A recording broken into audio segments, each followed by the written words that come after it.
Broadcasting from the Bryant neighborhood on the historic Black South Side of Minneapolis. Welcome to People Power.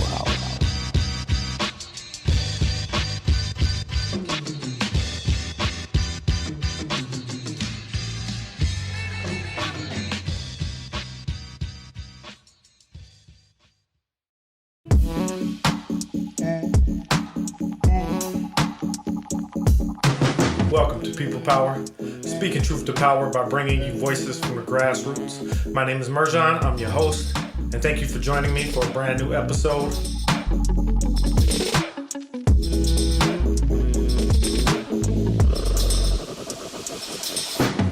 This is part 3 of my investigation into the South Minneapolis murders of Ahmed Badal and Jaden Blackmon, who were both killed on April 12, 2021 under suspicious circumstances. Today I'll share what some neighbors told me during my investigation. And if you're not already skeptical about the official story of these killings, these statements from neighbors will have you thinking twice.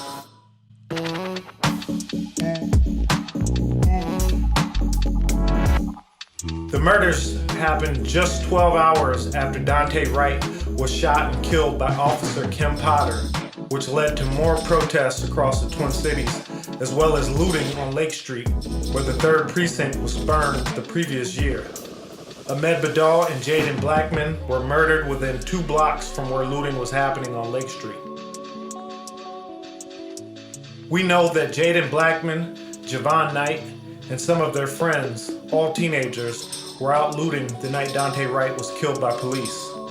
They robbed a Somali man on 29th Street and 14th Avenue South, who had supposedly just robbed a bank or business right there on Lake Street. During the course of the robbery, one of Jaden's friends shot the man in his leg, and then he apparently shot and killed Jaden in return. This happened shortly after 1 a.m.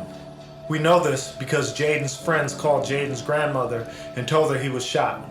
From there, the teenagers sped off towards the hospital when they collided with Ahmed Badal just 1 block away on 28th and 14th. After the crash, it is unclear what transpired, but someone at the intersection shot and killed Ahmed Badal, and his family believes it was the Minneapolis police. Check out parts 1 and 2 of my investigation to learn why the family believes police killed their loved one. Links are in the description.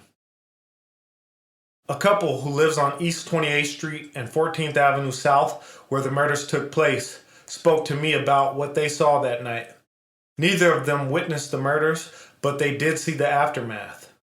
The following is an 1,800-word account of what one of them remembers after being woken up from their sleep to loud gunshots just outside their bedroom window. Their recollections were striking because of their initial reactions, thinking that police had just killed somebody because of how fast they arrived on the scene. However, after they assessed the situation, they said that did not appear to be the case. But the behavior of the police that night, as well as the blatant lies being told from the very start, also make police suspects in my mind. I talked to almost a dozen neighbors, and all of them said that the police did not speak to witnesses the night of the killings. One neighbor who does not want to be identified told me and the family of Ahmed Badal that she too thought police had killed somebody. She said when she got up and looked out the window, there was a man in a car facing south on the 2700 block of 14th Avenue who said, quote, "Get on the ground," unquote, right after the shooting. However, after speaking with her husband, she no longer believes it was the cops. These following statements from a couple who lived at the intersection where the killings took place contradicts the story being pushed by the police. One is a written statement about the accounts of that night that was written on the day of the murders and shared with me on April 24th, less than 2 weeks later. Although they gave me permission to use their identity, I have decided to keep them anonymous, considering so much time has lapsed since consent was granted. Here's their whole statement in its entirety, minus details identifying any names or home addresses. I was sleeping in my bedroom, which has 2 windows. One window faces the house behind ours, one window faces 28th Street. I woke up and heard 3 loud gunshots. I knew they were close and knew they were handguns. Immediately, put my arm over my partner because her first instinct is to immediately get up. I did not want her to do this because I knew the shots were very close, and to get out of bed, she would have to pass the window. I did not want her to be hit by a stray bullet. Our floors are very squeaky. I wanted to hear if a car door opened or closed.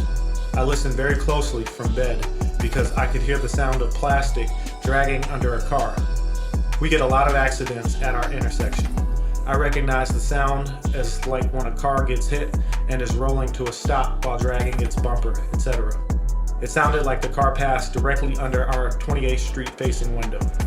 The sound seemed to pass our building on the 28th side, moving from 13th to 14th Street. There was no abrupt end to the sound, such as you would expect from hopping a curb or hitting a parked car.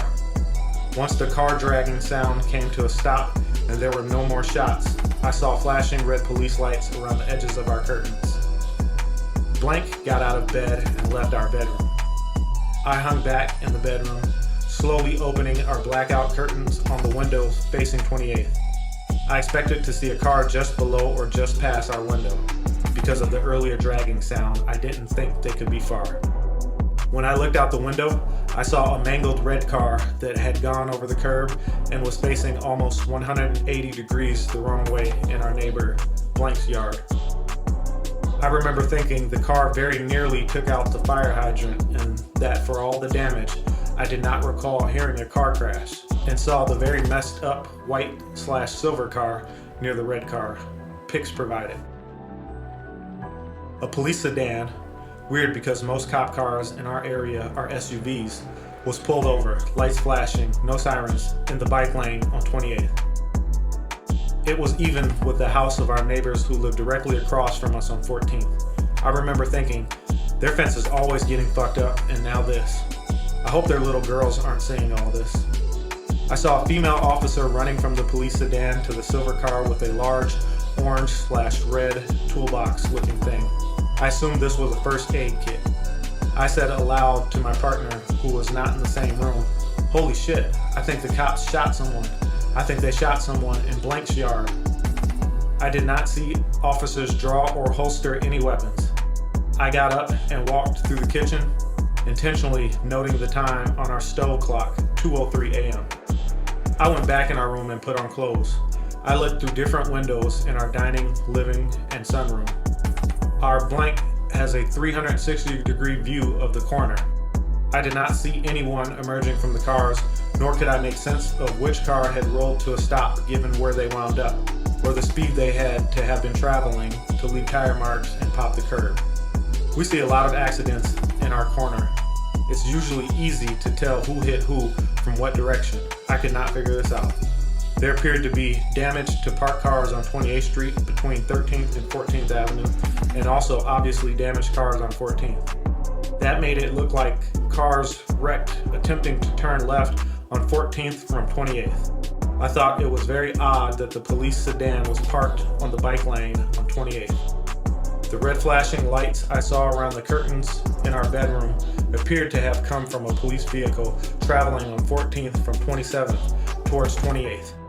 That meant that if this was the same officer, she would have turned left onto 28th to park. Why do that at an active scene and not stop and help the drivers first? A young black guy in a colored block hoodie and a few other teenage-looking folks, mostly guys, showed up remarkably fast. They appeared to be coming from down 14th from 27th to 28th when I saw them. I noticed them right in front of Blank's house. That first cop in the sedan had to be around, car still present, lights still going, but I didn't see her interact with the group. I remember being surprised that police would just let folks walk through the accident scene and being worried for those kids' safety. They walked down the sidewalk right by where the red and white/silver car had gone over the curb. I remember the taller guy in the color block hoodie reminded me of an old Tommy Hilfiger design. Kicked some like bottles or cans and snack trash looking stuff away from the cars that had crashed and further into the street. I wondered if they were trying to get rid of alcohol containers or something from the cars. The kid in the color block hoodie seemed to be the person other kids were taking their cues from. He was loud and shouting, though I don't exactly know what. It seemed like he wanted to get in touch with someone. Kind of like, "Where's so-and-so?" type of things being shouted. He crossed 28th Street, headed towards 29th, and I don't remember seeing him after that.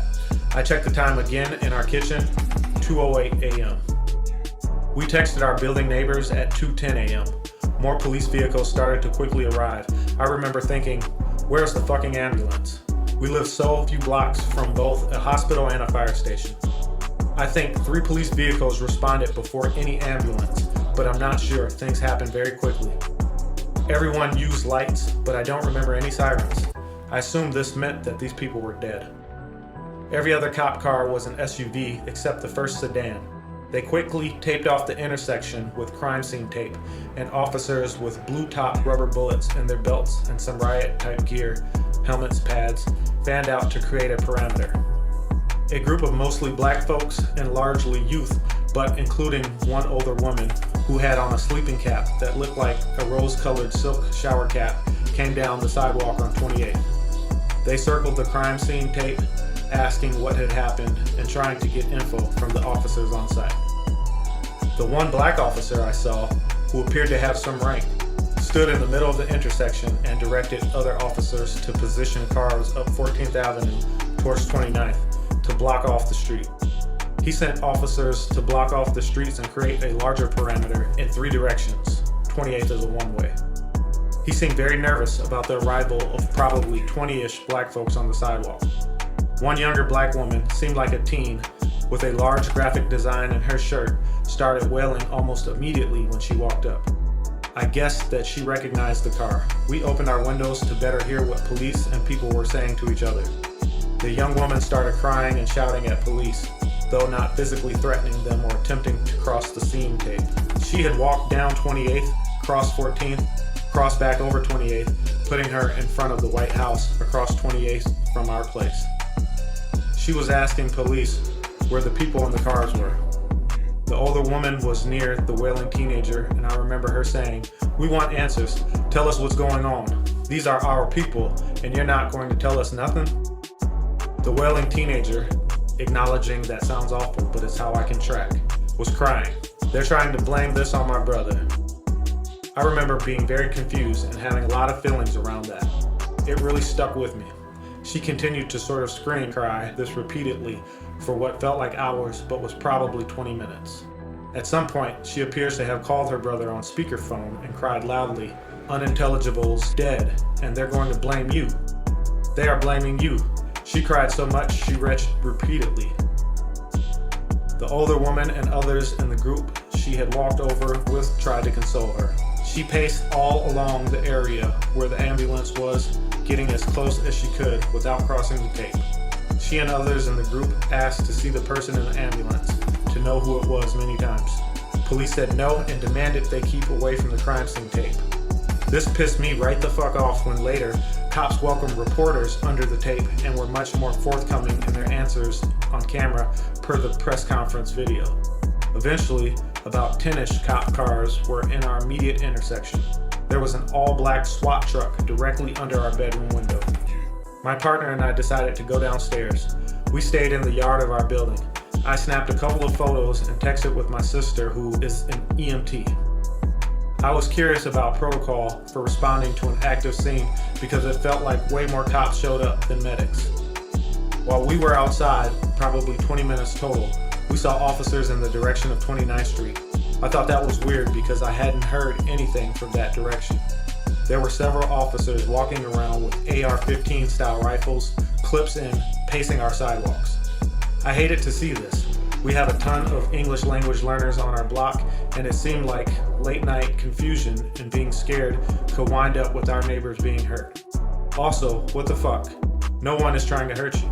Stop touting the largest gun you can find. Eventually, I filmed that little press briefing and snapped some pics. We then headed back upstairs and tried to go back to sleep. By that time, it was 3:46 a.m. I did not witness any police asking any neighbors any questions, even though they claimed to be canvassing. I saw them come back the next day to exchange info with our neighbor, blank damaged car that had been parked on the street. No one has called or contacted anyone in our building about the incident at all. That statement was given to me by a neighbor who lives at East 28th Street and 14th Avenue in South Minneapolis, where Ahmed Badal and Jaden Blackman were murdered. We now know the person in the ambulance was Jaden Blackman, and the person at the scene giving orders was likely Javon Knight. We know that there was a prior incident a block away on 29th and 14th Avenue where a group of youths, including Javon and Jaden, robbed a man and shots were fired. The man they robbed is more than likely the person who killed Jaden Blackman and the third person who was shot and self-transported to the hospital. I interviewed the other neighbor by phone. She also thought that the police and media reports of the killings are suspect. She too gave me permission to use her identity, but I have decided to keep that anonymous considering it has been almost 2 years since we spoke. Here's that interview. I sent out a text to our neighborhood thread, our eyewitness thread, at 2:06 a.m. Immediately following the sound of gunshots in the car. Okay. So that's when I that's what I said, what just happened. And then someone at 9:17 the next morning said, I'm on 14th. My front doorknob is covered in something red, possibly blood. I can't tell. So that, as far as, we go to bed, and if there's a party happening, there's a party happening. It's a pretty lively area, you know? Uh-huh. So, but I didn't notice anything out of, I didn't hear anything where we were there's definitely a party going on or anything like that. And how many people, again, did you say so you said you saw one woman who looked like she knew one of the people in the car, but you said there was a group of young people? Yeah, there was a group of young people. I don't know if maybe 5 to 7 of them. They were situated across the street from our apartment building, on the... When I really started noticing them, and when the person was kind of, having this experience on the phone, they were across the street on 14th and 28th, but on the north side, so towards 27th. Did they seem to have any relationship to the woman on the phone or any of the people in the car? Yeah, they all seemed to those folks seemed to know each other. She was not a single person, just a little bit, there was, a small group of them, of these, of what I thought were, kind of, younger folks. Okay. Who, knew each other, and then there was this one person who was, staying on the phone. She also thought that the police and media reports of the killings are suspect. It is really, I think it's weird and confusing. Kind of the way that the reporting's been done, and then also the lack of follow-up, even though I know that, cases under investigation are all cagey and whatever. Right. It's weird. Did anybody have any more details than what you all had? Well, this is what the thread says. What just happened, 28th and 14th, that's me, 2:06, 2:09. Someone said it's hard to tell, but doesn't seem good. And then I said, around 3 o'clock, 2 people killed, 1 self-transported to hospital, condition unknown, which I think came from which I think was what the PIO said, but we'll see.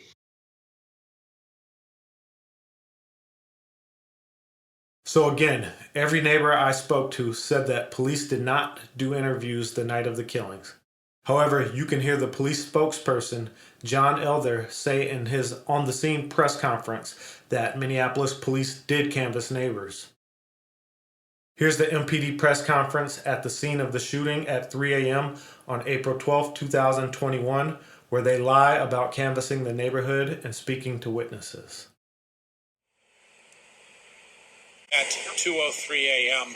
on Monday morning, Minneapolis police were dispatched to the area of East 28th Street and 14th Avenue South on a report of a shot spotter activation. Officers from the Metro Transit Police arrived in the area, first located a vehicle that was involved in a crash. In that vehicle was an individual suffering a gunshot wound and obviously deceased. As other officers arrived in the area, approximately 1 block away, they located another, what appears to be an adult male, lying in the roadway suffering from a gunshot wound. Emergency aid was provided to that individual. He was pronounced deceased by paramedics. We have information that a third person self-transported to Hennepin County Medical Center suffering from a gunshot wound, and his condition is unknown. Our homicide investigators are on their way to the scene.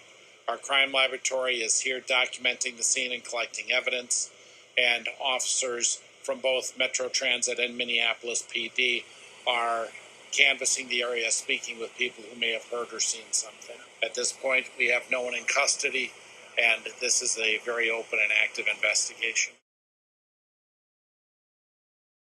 In addition to the lies told by MPD the night of the murders, they have recently charged Jauvin Knight with the murder of Ahmed Badal, although they essentially admit he wasn't the trigger man, but rather an accomplice. The third victim, the man who self-transported to the hospital after getting shot in the leg when Jaden, Jauvin, and their friend robbed him on 29th and 14th Avenue, was not named in the reports, although my investigation puts him as the most likely killer of Jaden Blackmon. Check out part 2 of this investigation and listen to my interview with Ahmed Badal's widow, who said the man shot in the leg came to visit her along with 2 of his friends just days after Ahmed was murdered. She said he was trying to extract information from her, trying to see what she knows about Ahmed's killing, and that she suspects police sent him and that he was involved in Ahmed's murder. Lastly, last summer, I requested police body cam footage and dashboard videos of the incident from the city of Minneapolis, but my request was denied due to an ongoing investigation. However, the cops told Ahmed's family that the investigation was closed. What are they hiding? We cannot prove that police killed Ahmed, but we can prove that there is a massive cover-up happening. And the question is, why would police cover up a murder that they did not commit? That's it for part 3 of my investigation into the murders of Ahmed Badal and Jaden Blackmon. Make sure you check out parts 1 and 2. You can find the links in the description of this episode. And please hit the like button, leave comments, and share this podcast widely. I'm signing off, but I'll be back soon with a brand new episode. And as always, all power to the people who organize. Peace.